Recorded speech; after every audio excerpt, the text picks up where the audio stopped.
राज्यातील सर्व शेतकऱ्यांसाठी आज सकाळच्या महत्त्वाच्या 50 ठळक बातम्या आणि शेतकऱ्यांसाठी कर्जमाफी, पीक विमा, नमो शेतकरी, आजचा हवामान अंदाज आणि लाडकी बहीण योजना, त्यासोबतच पीएम किसान बद्दल देखील महत्त्वाची अपडेट आहे। अशा अनेक अपडेट एकाच व्हिडिओमध्ये पाहणार आहोत। आता शेतकऱ्यांना वाळू, मुरुम, माती, दगड मिळणार मोफत। महसूल वन विभागाचा महत्त्वाचा निर्णय। घरकुल लाभार्थ्यांना घ्यावे लागणार 0 रॉयल्टी प्रमाणपत्र आणि हे प्रमाणपत्र तुम्ही कसे मिळू शकता याची माहिती पुढील व्हिडिओमध्ये पाहणार आहोत। जखमेवर मीठ, सोयाबीनचा दर वाढेना, हमीभावापेक्षा कमीच, घरात ठेवून सोयाबीनचा काहीच फायदा नाही। सोयाबीनचा आजचा भाव 4000 ते 4100 रुपयांपर्यंत पोहोचला आहे। शेतकऱ्यांना नुकसान भरपाई मिळवून देण्यासाठी प्रयत्नशील। राम भदाने यांनी नुकसानीचे सरसकट पंचनामे करून तात्काळ नुकसान भरपाई देण्याची कारवाई करण्यात यावी अशा सूचना त्यांनी अधिकाऱ्यांना दिल्या। चालू पीक कर्जाची 90% तर थकीत पीक कर्जाचे 2% वसुली करण्यात आली। शेतकऱ्यांना होती कर्जमाफीची प्रतीक्षा, थकीत पीक कर्ज डोक्यावरच। हरभऱ्याला बाजार भावांपेक्षा केवळ 200 रुपये जास्त हमीभाव। 25 एप्रिलपर्यंत सुरू राहणार नाफेड तर्फे खरेदी। बाजारात तुरीचे भाव 7200 रुपये प्रति क्विंटल पर्यंत पोहोचले आहेत। खताचे भाव वाढल्याने शेतकऱ्यांची कोंडी। खताची प्रति पिशवी 240 रुपयांनी महाग झाली आहे। चांदवड, कळवणला कर्जमाफीसह 7/12 कोरा करण्यासाठी आंदोलन करण्यात आले। 20 मार्चच्या निर्णयानुसार पीक विमा योजना बंदचा निर्णय घेतला। महत्त्वाची अपडेट आहे। नाशिक जिल्ह्यातील अपडेट। हळदीच्या अवकेत 2.22 लाख क्विंटलची घट झाली। वर्षात राजापुरी हळदीच्या 7.5 लाख क्विंटल आवक। 20 वर्षात क्विंटलला 16,000 रुपये उच्चांकित दर। आज हळदीला क्विंटल मागे 13,626 रुपये मिळाला आहे दर। आता कर्ज वितरणामध्ये प्रत्येक आठवड्याला आढावा। अधिक कर्ज वितरण करणाऱ्यांचा होणार गौरव। 31 मार्च नव्हे तर आता 365 दिवसांचा नियम। 27 बँका कोटी यावर्षी 2400 रुपयांचे कर्ज वितरित करणार। आता पदवीधर महिला होणार अंगणवाडी सेविका। 250 अंगणवाडीसाठी 650 महिलांनी अर्ज केले। मृत शेतकऱ्यांच्या वारसांना शासनातर्फे 1,71,00,000 रुपये। गोपीनाथ मुंडे शेतकरी अपघात विमा योजना, आणखीन 1.5 कोटींची गरज आहे। 3 वर्षानंतर मिळणार अनुदान। छत्रपती संभाजीनगर जिल्ह्यातील अपडेट। 3 हेक्टरवरील शेतकरी 1.5 वर्षानंतरही अनुदानाविनाच। फळबागेसाठी 22,500 तर कोरडवाहूसाठी 8,500 रुपये अनुदान। हेक्टरच्या मर्यादेमध्ये अनुदान देण्याची मागणी 2023 मध्ये नुकसान झाले होते। आजपासून हमीभाव हरभरा खरेदी केंद्र सुरू। 5,650 रुपये प्रति क्विंटल दर निश्चित करण्यात आला आहे। अवकाळीने नुकसान, सहकार मंत्री बांधावर, फळबागांना फटका। नुकसानीचे पंचनामे करण्याच्या सूचना देण्यात आल्या। अपडेट आहे लातूर जिल्ह्यातील। शेतकरी मित्रांनो, तुमच्या जिल्ह्यातील अपडेट पाहण्यासाठी तुम्ही तुमचा जिल्हा आम्हाला खाली नक्कीच कमेंट करा। नोंदणीकृत बांधकाम कामगारांना मिळणार निवृत्ती वेतन। ही अपडेट आपण मागील काही व्हिडिओमध्ये पाहितली आहे। आता सोयी सुविधामुळे गरीब आणि कष्टकऱ्यांना दिलासा मिळाला। 60 वर्षांवरील मजुरांना मिळणार निवृत्ती वेतन। 22,000 कामगारांनी नवीन नोंदणी केली। तुम्ही नोंदणी केली नसेल तर नोंदणी नक्कीच करा, कारण वर्षाकाठी 12,000 रुपये अनुदान तुम्हाला मिळणार आहे।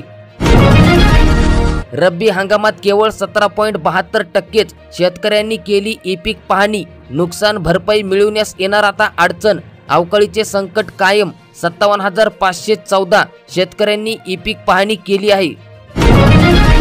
हरभरा रब्बी धान विक्रीसाठी ऑनलाईन नोंदणी सुरू करण्यात आली।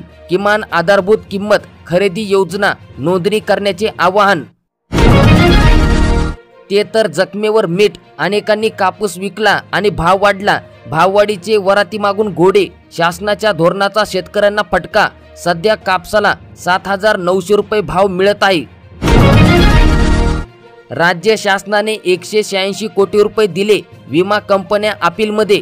शेतकऱ्यांनी नोंदविला संताप। 25% निधी शेतकऱ्यांना कधी मिळणार? यवतमाळ जिल्ह्यातील अपडेट आहे। प्रधानमंत्री घरकुलासाठी नवा सर्वे करण्यात येणार। दुसऱ्या टप्प्यातील कामास परवानगी। ग्राम विकासाच्या सूचना इच्छुकांच्या आशा पल्लवीत। रेशन दुकानावरील ई-पॉस मशीनवरील तांत्रिक त्रुटी दूर करा. 30 एप्रिलपर्यंत सुधार न झाल्यास सर्व पॉस मशीन जमा करणार. शेतकरी मित्रांनो, तुमच्या मुलासाठी महत्त्वाचा निर्णय. CBSE मुळे दर्जा उंचणार. शिक्षण विभागाची राज्यात मोहीम सुरू करण्यात आली. पायाभूत सुविधांचा अभाव, योग्य शुल्क नियोजनाची गरज. अवकाळीच्या संकटानंतर आता उष्णतेची लाट. 44 अंशापर्यंत तापमानाचा पारा जाण्याचा अंदाज आहे. अवकाळी पाऊस आणि गारपिटीने पारोळा तालुक्यात 1925 हेक्टर पिकांचे नुकसान. तामसवाडी करमाडसह परिसरामध्ये पिके आडवी. आमदारांनी केली पाहणी. नुकसानीचे पंचनामे करण्याच्या केल्या सूचना. अपडेट आहे जळगाव जिल्ह्यातील. आवक वाढल्याने केरीचे भाव कमी, त्यामुळे भाव 30 ते 40 रुपये. माध्यमिक विद्यालयामध्ये सायकलचे वाटप करण्यात आले. 8वी ते 12वी पर्यंतच्या विद्यार्थिनींना सायकलचे वाटप करण्यात आले. नंदुरबार जिल्ह्यातील अपडेट आहे. सरकारने कर्जमाफीच्या आश्वासनाची पूर्तता न केल्याने शेतकऱ्यांचे ठिय्या आंदोलन. शेतकऱ्यांची फसवणूक केल्याप्रकरणी गुन्हा दाखल करण्याची मागणी करण्यात आली. अपडेट आहे बुलढाणा जिल्ह्यातील. शेतकरी मित्रांनो, तुमच्यासाठी अत्यंत महत्त्वाचे अपडेट. नव्या आर्थिक वर्षात पोर्टलमध्ये सुधारणा होणार आहे.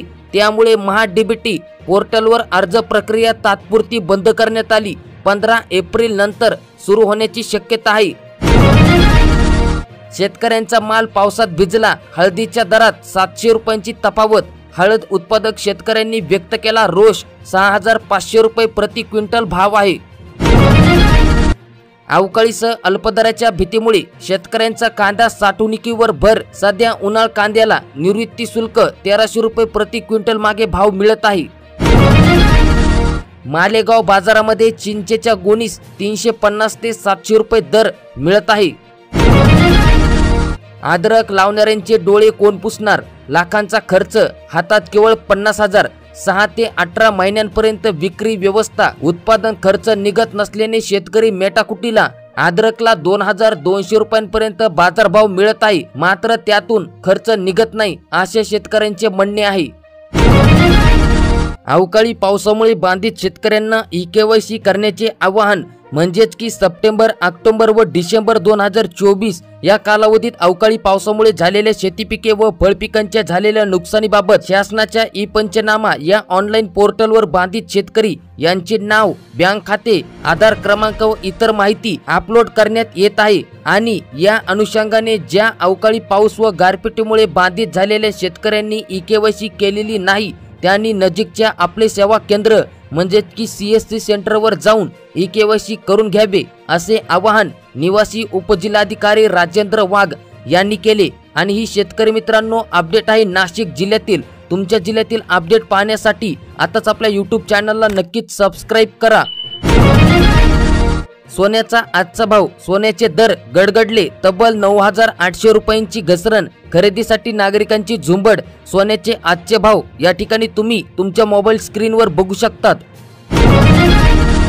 शेतकऱ्यांसाठी कर्जमाफीबद्दल महत्त्वाची अपडेट. राज्य सरकारने कर्जमाफीचे आश्वासन देऊन शेतकऱ्यांची फसवणूक केली आहे. मात्र आता सरकारने शेतकऱ्यांना वाऱ्यावर सोडले आहेत. सरकारच्या धोरणामुळे झालेल्या नुकसानीमुळे शेतकरी मेटाकुटीस आला आहे. कर्जमाफीसाठी राज्यभर शेतकऱ्यांना संघटित करून स्वाभिमानी शेतकरी संघटनेच्या वतीने मोठा लढा उभारण्यात येणार आहे अशी घोषणा स्वाभिमानी शेतकरी संघटनेचे नेते संस्थापक माजी खासदार राजू शेट्टी यांनी केले आहेत. म्हणजेच शेतकऱ्यांच्या कर्जमाफीसाठी राज्यभर आंदोलन उभे राहणार. राज्य शासनाकडून पीक विम्याचे 2359 कोटी रुपये जमा करण्यात आले. शेतकऱ्यांना प्रति हेक्टरी अंदाजित 6000 ते 6500 रुपये विमा भरपाई मिळणे अपेक्षित आहे. आणि काढणी पश्चात झालेल्या नुकसानीच्या अनुषंगाने पात्र 60,782 तक्रारीनुसार शेतकऱ्यांना 7,000 ते 11,000 रुपयांपर्यंत नुकसान भरपाई मिळणे अभिप्रेत आहे. शेतकरी मित्रांनो, 2024 मधील खरीप हंगामात पिकांचे झाले होते अतोनात मोठे नुकसान. राणा जगतसिंग पाटील यांची माहिती. अपडेट आहे धाराशिव जिल्ह्यातील. शेतकऱ्यांना सरसकट कर्जमाफी देण्यात यावी. काँग्रेस कमिटीचे SDOंना निवेदन देण्यात आले. जिल्ह्यातील 45% शेतकऱ्यांची ओळखपत्रांसाठी नोंदणी करण्यात आली. 2,67,132 शेतकऱ्यांनी केली नोंदणी। 3,41,869 PM किसानचे लाभार्थी आहेत। शेतकरी मित्रांनो, ज्या शेतकऱ्यांनी फार्मर ID काढली त्याच शेतकऱ्यांना PM किसानचा पुढील 20वा हप्ता मिळणार। त्यामुळे लवकरात लवकर तुम्ही आपले सेवा केंद्रावर जाऊन फार्मर ID नक्कीच काढून घ्या। शिधा नसल्याने नागरिकांच्या गुढी पाडव्यांचा आनंदच हिरावला गेला। राज्य शासनाने सणासुदीच्या तोंडावरच योजनेला दिलाय थांबा। यामुळे लाभार्थ्यांचा झाला हिरमोड। 100 रुपयांमध्ये आनंदाचा शिधा ही योजना राज्यांकडून सुरू करण्यात आली होती। अर्थसंकल्पात आनंदाचा शिधा या योजनेला कोणत्याही प्रकारे निधी न दिल्याचे दिसून येते। विविध सण उत्सवांना आनंदाचा शिधा मिळत होता। होळीच्या मोफत साड्या देखील प्रतीक्षेमध्येच आहेत।